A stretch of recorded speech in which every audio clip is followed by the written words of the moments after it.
घरात एकटी आहेस, फ्लॅट नंबर दे. विवाहित महिलेसोबत चालकाचं गैरवर्तन, पतीनं केला करेक्ट कार्यक्रम. ते झालं असं की एका विवाहित महिलेनं प्रवासासाठी रॅपिडो बुक केलं होतं. चालक तिच्या घराखाली पोहोचल्यावर त्यानं महिलेला मेसेज केला, मी खाली उभा आहे. इतपत सगळं ठीक होतं, पण नंतर तोच ड्रायव्हर पुढे आक्षेपार्ह मजकूर पाठवतो. तो म्हणतो तुमचा फ्लॅट नंबर द्या आणि मग पुढे म्हणतो की घरी एकटी असशील तर मी येतो. इतकंच नाही तर त्या ड्रायव्हरनं महिलेला आपला पर्सनल मोबाईल नंबर सुद्धा पाठवला. हे वाचून महिला एकदम घाबरली. तिनं लगेच तिच्या पतीला याबद्दल सांगितलं. मग काय, महिलेच्या पतीनं एक प्लॅन तयार केला आणि त्या ड्रायव्हरला चक्क पकडून त्याचाच करेक्ट कार्यक्रम केला. या संपूर्ण घटनेचा व्हिडिओ त्या पतीनं स्वतः बनवला आणि सोशल मीडियावर शेअर केला. तो व्हिडिओ इतका जबरदस्त होता की काही तासातच तो प्रचंड व्हायरल झाला.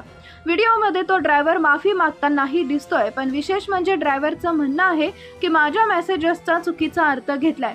मी तसं काहीच म्हणालो नव्हतो, म्हणजे चक्क गैरसमज असल्याचा दावा. मात्र ही बिनडोक सफाई सोशल मीडियावर कोणालाच पटलेली नाही.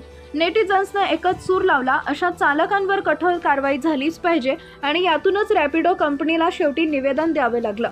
त्यांनी स्पष्टपणे म्हटले की ज्या आयडीवरून ही राईड होती तो चालक आणि अकाउंट आम्ही कायमचा सेवेतून काढून टाकलाय. अशा आरोपींना धडा शिकवणं गरजेचं आहे, ते कायद्यानं असो किंवा समाजाच्या सजगतेनं. तुम्हाला ही माहिती उपयोगी वाटली असेल तर व्हिडिओला लाईक करा, शेअर करा आणि अशाच सत्य घटनांसाठी चॅनलला सबस्क्राईब करायला विसरू नका.